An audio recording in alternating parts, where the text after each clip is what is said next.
बडी, one, thing और where, ये जो 4 वर्ड्स हैं, ये 4 वर्ड्स इन 4 वर्ड्स, सम, एनी, एवरी और नो, इनके साथ मिल करके 16 इंडेफिनिट प्रोनाउन का निर्माण करते हैं, राइट। जैसे समबडी, समवन, समथिंग, समवेयर। अब सम से ये चारों वर्ड्स मिल गए, एक 4 तरह के ये इंडेफिनिट प्रोनाउन बन गए। ठीक उसी तरह से एनीवन, एनीथिंग, एनीबडी, एनीवेयर, ये एनी मिल गया इन सभी 4 वर्ड से, 4 और बन गए। एवरीबडी, एवरीवन, एवरीथिंग, एवरीवेयर, ये 4 और बन गए। ठीक उसी तरह से नोबडी, नो वन, नथिंग और नोवेयर, ये नो से भी 4 वर्ड्स बन गए, यानी कुल 16 इंडेफिनिट प्रोनाउंस बन गए। तो इस वीडियो में इन 16 इंडेफिनिट प्रोनाउंस को हम कैसे यूज़ करते हैं अच्छी तरह से समझेंगे। अच्छी तरह से समझने के लिए आपको वीडियो को पूरा देखना होगा, राइट। इसमें कहीं कोई छूट आपको नहीं मिल सकती है अगर सीखना चाहते हैं तो। So let us begin, okay. तो सबसे पहले तो ये समझ लीजिए, जो आप, मुझे उम्मीद है कि समझते ही होंगे कि प्रोनाउन होता क्या है, राइट। मीन्स जो वर्ड नाउन के बदले में यूज़ किया जाता है उसको हम कहते हैं pronoun. Means the word which is used instead of a noun, that is called pronoun, okay. जैसे एग्जाम्पल देखिए, Krishna is my friend, okay. Krishna is a good boy, okay, मेरा मित्र है तो अच्छा होगा ही। और कृष्णा इज़ रीडिंग, ये 3 सेंटेंसेस हैं। तो फिर मैं जहाँ पे आपको पहुँचाना चाहता हूँ वहाँ पे पहुँचिएगा, सेंस समझिएगा कि अब देखिए बार बार हमने कृष्णा का यूज़ किया, तो जब बार बार हम एक ही वर्ड का यूज़ करते हैं, राइट, तो थोड़ा सा ख़राब लगता है, क्योंकि वेरिएशन होना चाहिए, थोड़ा सा अंतर तो होना ही चाहिए। तो अब इसको हम ऐसे भी कह सकते हैं, आप पहले कृष्णा को रहने दीजिए, बाकी के जो 2 कृष्णा आए हुए हैं वहाँ पे ही का यूज़ कर दीजिए, right. He is a good boy and he is reading, यानी वह एक अच्छा लड़का है और वह पढ़ रहा है। तो हमने दूसरी और तीसरी बार क्या किया कि कृष्णा के बजाय हमने ही का यूज़ कर दिया। कृष्णा एक नाउन है जैसा कि हम जानते हैं, और उसके बदले में हमने ही का यूज़ कर लिया। अब यह जो ही है इसको हम कहेंगे प्रोनाउन। अब चूंकि यह पर्सन के लिए यूज़ किया गया है तो इस कैटेगरी में जो प्रोनाउन आते हैं वो सारे का सारे पर्सनल प्रोनाउंस होते हैं, राइट, क्योंकि इंसान के लिए ये प्रोनाउंस जो हैं प्रोनाउन यूज़ किए जाते हैं, राइट। तो इनको पर्सनल प्रोनाउन के कैटेगरी में रखा जाता है। अब आते हैं इंडेफिनिट प्रोनाउन पे। अब चूंकि इंडेफिनिट है तो इस इंडेफिनिट मतलब अनिश्चित होता है, तो अनिश्चित से मिलता जुलता हुआ कुछ इसका लक्षण होगा, तभी ऐसा इसका नाम पड़ा है, राइट। तो इंडेफिनिट का मतलब हो गया अनिश्चित, तो प्रोनाउन का मतलब हो गया प्रोनाउन या अनिश्चित प्रोनाउन, यानी जिसे किसी अनिश्चित व्यक्ति वस्तु का बोध होता हो तो उसको हम कहते हैं इंडेफिनिट प्रोनाउन, राइट। जैसे अगर हम ये कहते हैं somebody has stolen my pen, यानी किसी ने मेरी कलम चुरा ली, तो किसने चुराई नहीं पता है। अब मान लीजिए बहुत सारे लोग बैठे हुए हैं, उसके बीच में आपकी जो जेब है वो कट गई, तो आप कहेंगे समबडी पिक्ड माई पॉकेट, यानी किसी ने मेरी पॉकेट काट ली। अब कौन काटा यह निश्चित नहीं है, इसीलिए इसको हम कहते हैं इंडेफिनिट प्रोनाउन। तो ये सारे के सारे जो प्रोनाउंस हैं वो सारे के सारे इंडेफिनिट हैं। और इंडेफिनिट प्रोनाउन इस तरह के जो 16 वर्ड्स आपको दिखाई दे रहे हैं, इन सब के साथ जो वर्ब होती है वह सिंगुलर होती है। इस चीज़ को आपको याद रखना होगा, राइट। तो 1 बाय 1 हम देखते हैं इन सभी प्रोनाउंस को, 16 प्रोनाउंस को। तो सबसे पहले हम शुरू करते हैं समबडी से। समबडी का अर्थ होता है कोई या फिर किसी ने। एग्जाम्पल देखिए, somebody has stolen my pen, यानी किसी ने मेरी पेन चुरा ली है। तो किसी ने मतलब कौन, पता नहीं है, अनिश्चित है, इंडेफिनिट प्रोनाउन है इसलिए अनिश्चित है।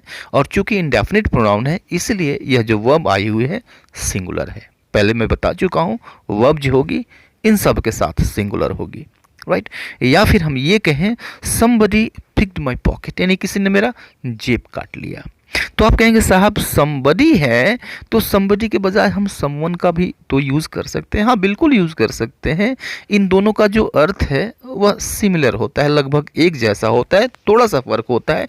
फ़र्क ये होता है कि अगर आपके ही ग्रुप के किसी व्यक्ति की बात हो रही है उस कंडीशन में आप समबडी यूज़ करते हैं, राइट। लेकिन अगर ग्रुप के बाहर की बात करते हैं तो आप यूज़ करते हैं समवन का। तो सिर्फ यही फ़र्क है, ओके। और एक चीज़ और भी याद रखिए कि समबडी समवन राइट, ये एफर्मेटिव सेंटेंसेस में यूज होते हैं, राइट। तो अब यहाँ पे जहाँ पर भी आपको सम मिलेगा, समबडी, समवन, समथिंग, समवे, ये सारे के सारे जो प्रोनाउंस है, इंडेफिनिट प्रोनाउंस हैं, ये सारे के सारे एफर्मेटिव सेंटेंसेस में यूज होते हैं। इनको आप नेगेटिव में यूज मत करें, राइट। नेगेटिव में एनी से शुरू होने वाली ये इंडेफिनिट प्रोनाउन यूज किए जाते हैं। तो समबडी का यूज आप कब करेंगे, यानी जब आप किसी एक व्यक्ति की बात करें जो आपके अपने ग्रुप का हो, तो उस वक्त यूज करते हैं समबडी। जैसे आप सपोज करिए कि आप किसी क्लास में पढ़ रहे हैं, राइट। थोड़े समय बाद आपको पता चलता है कि किसने आपका कलम चुरा लिया, तो निश्चित रूप से वह जो कलम, आपका जो पेन चुराया गया है, किसी ग्रुप के ही व्यक्ति के द्वारा चुराया गया है। तो ऐसे कंडीशन में हम समबडी का यूज़ करेंगे, somebody has stolen my pen. अब सपोज करिए कि क्लास चल रहा है, आप थोड़ी देर बाद पहुँचे और फिर आपने एंट्री की, अपनी जगह पे बैठे, जेब में आपने हाथ डाला, राइट। पता चला कि आपका जेब कट चुका है, तो निश्चित रूप से क्लास में आपका नहीं कटा, वहाँ पर जो ग्रुप बैठा हुआ है उसमें किसी ने नहीं काटा, राइट। वह पहले किसी के द्वारा काटा जा चुका है। तब आप कहेंगे समवन पिक्ड माय पॉकेट, यानी किसी ने मेरा पॉकेट काट लिया, राइट। तो जब ग्रुप के ही किसी मेंबर के द्वारा होता है तो समबडी का यूज़ करते हैं, और अदर के द्वारा होता है तो हम यूज़ करते हैं समवन का, राइट। तो यही केस एनीबडी, एनीवन के साथ भी होगा, लागू होगा। इस चीज़ को आप याद रखें, ओके। कुछ और एग्जांपल्स देखते हैं समवन और समबडी के साथ। Someone is whistling, someone is whistling यानी कोई सीटी बजा रहा है, लेकिन यह आपके ग्रुप का मेंबर नहीं है। क्लास आपकी चल रही है, बाहर से आपकी सीटी की आवाज़ आती हुई सुनाई दे रही है, ग्रुप का कोई मेंबर नहीं है। समवन इज़ विस्लिंग, कोई सीटी बजा रहा है, राइट, ओके। या फिर समबडी इज़ विस्लिंग, अगर क्लास का ही कोई व्यक्ति बजा रहा है, somebody is whistling, okay, class का ही कोई मेंबर बजा रहा है, तो उस वक्त आप कहेंगे somebody is whistling, okay. Someone is knocking at the door, कोई दरवाज़ा खटखटा रहा है। या फिर समबडी इज लाफिंग, कोई हंस रहा है, पता नहीं कौन है। आइए एवरीबडी को देखते हैं। एवरीबडी का अर्थ होता है हर कोई, राइट, या फिर हर एक ने। जैसे एवरीबडी वॉज साइलेंट, यानी हर कोई चुप था, okay. Everybody was shocked to know, यानी हर कोई जान करके स्तब्ध था, ओके। तो अब एवरीबडी उसके साथ वही केस है जो कि समबडी के साथ है। अब किस मामले में? उस मामले में कि यह कोई ग्रुप का है या फिर ग्रुप के बाहर का है। ग्रुप का है तो एवरीबडी, ग्रुप के बाहर का है तो everyone, okay. Everyone would be happy to know this, यानी यह जान करके हर कोई खुश होगा, राइट। ग्रुप का बाहर का हो या फिर अंदर का हो, सारे के सारे सबकी बात हो रही है। Everyone would be happy to know this, okay, right. या फिर everyone ran towards the train. अब देखिए ट्रेन जब आती है तो क्या होता है, एक जो भीड़ होती है वह एक हवा की झोंकी की तरह दरवाजे की तरफ पड़ती है और उसमें हर कोई शामिल होता है, okay. Everyone ran towards the train, यानी हर कोई ट्रेन की तरफ दौड़ा, ओके। तो एवरीबडी जब ग्रुप के ही मेंबर की आप बात कर रहे हो और हर एक की बात कर रहे हो तो फिर आपसे कहेंगे कि तो फिर आल का भी यूज़ कर सकते हैं। देखिए अब जब आल का आप यूज़ करते हैं यानी हर एक को आप कलेक्टिवली कह रहे हैं, राइट।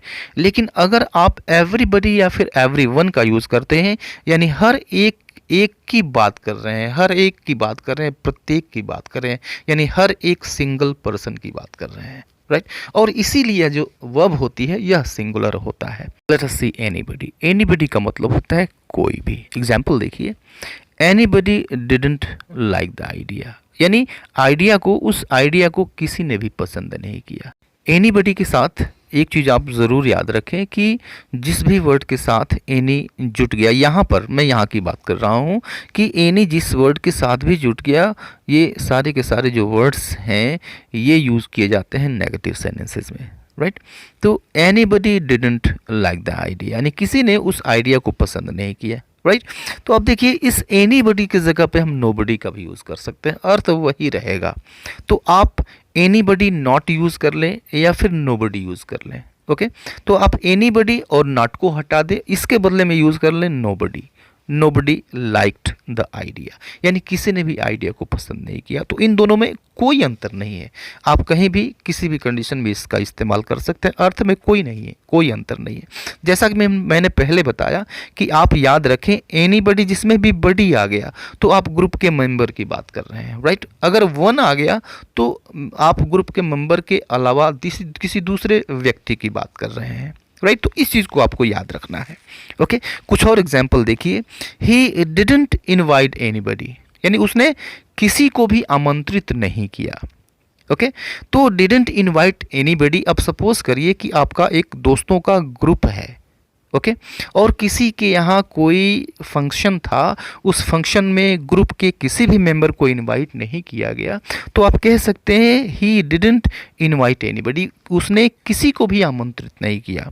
लेकिन अगर आप वहीं पे कहते हैं ही डिडंट इनवाइट एनीवन, यानी उसने किसी को भी आमंत्रित नहीं किया, तो इसका मतलब ये हुआ कि ग्रुप भी नहीं है और दूसरे लोग भी नहीं है, यानी कोई भी नहीं है।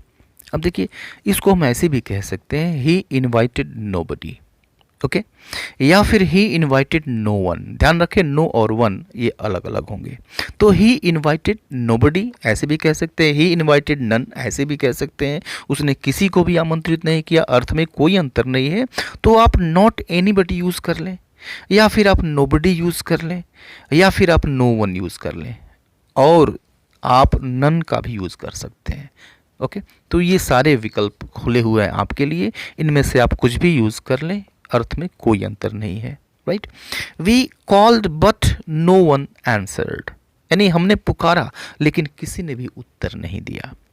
Okay, we called but any one did not answer, हमने पुकारा लेकिन किसी ने भी उत्तर नहीं दिया।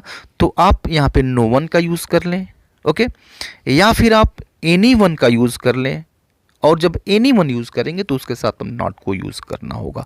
तो any one plus not use करें, या फिर आप नो वन यूज़ कर लें, या फिर आप नोबडी यूज़ कर लें। आइए देखते हैं समथिंग को, राइट। तो समथिंग का मतलब होता है कुछ, okay, something is better than nothing, यानी कुछ नहीं से बेहतर है, ओके। या फिर I have something for you, यानी मेरे पास तुम्हारे लिए कुछ है। ओके, तो समथिंग को हम यूज़ करेंगे कब? एफर्मेटिव सेंटेंसेस में, राइट। नेगेटिव सेंटेंसेस में हम एनीथिंग यूज़ करते हैं। Okay, I have not anything for you, यानी मेरे पास तुम्हारे लिए कुछ नहीं है। या फिर नॉट एनीथिंग की जगह पे आप नथिंग यूज़ कर लीजिए।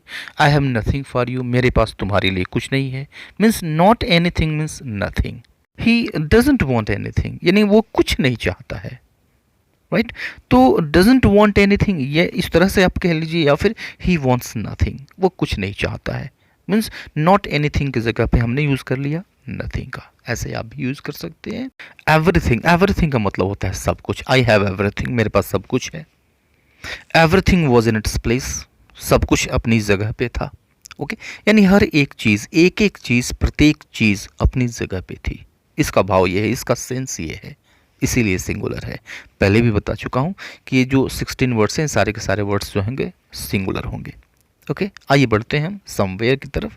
समवेयर का अर्थ होता है कहीं, कहीं पता नहीं कहाँ, कहीं। Okay, I have seen you somewhere, यानी मैंने तुमको कहीं देखा है, पता नहीं, याद नहीं आ रहा है कहाँ देखा है, अनिश्चित है, इंडेफिनिट प्रोनाउन है। I have seen you somewhere, मैंने तुमको कहीं देखा है। इट वॉज समवेयर हियर, यह यहीं कहीं था, कहीं था, यहीं कहीं था। ओके, तो समवेयर का मतलब होता है कहीं। ओके, एफर्मेटिव सेंटेंसेस में यूज होगा। जो नेगेटिव सेंटेंसेस होते हैं उसमें हम एनीवेयर यूज करते हैं, समवेयर यूज नहीं करेंगे, हम यूज करेंगे एनीवेयर का। Okay, I didn't find my purse anywhere, यानी मैंने अपने पर्स को कहीं नहीं पाया, मेरा पर्स मुझे कहीं नहीं मिला। Okay, you can not sit anywhere, यानी तुम कहीं नहीं बैठ सकते। तो आप नॉट एनीवेयर की जगह पे नोवेयर का यूज कर लीजिए, means I found my purse nowhere. या फिर यू कैन सिट नोवेयर, तुम कहीं नहीं बैठ सकते, मुझे अपना पर्स कहीं नहीं मिला। तो आप नॉट वेयर की जगह नोवेयर का यूज करें। ओके, और एवरीवेयर, एवरीवेयर का अर्थ होता है हर जगह, हर एक जगह, एक एक जगह। Okay, it is found everywhere, यह हर जगह पाया जाता है। या फिर I looked for the purse everywhere, यानी मैंने पर्स को हर एक जगह ढूंढा, एक एक जगह ढूंढा। ओके, बारी बारी, हर एक जगह। इसीलिए जो वर्ब्स हैं ये सिंगुलर हैं। सारे के सारे जितने वर्ड्स आए इन सब के साथ हमने वर्ब यूज़ किया है वो सारे के सारे सिंगुलर हैं। तो अभी के लिए इतना ही, मिलते हैं नेक्स्ट वीडियो में, तब तक के लिए goodbye and take care.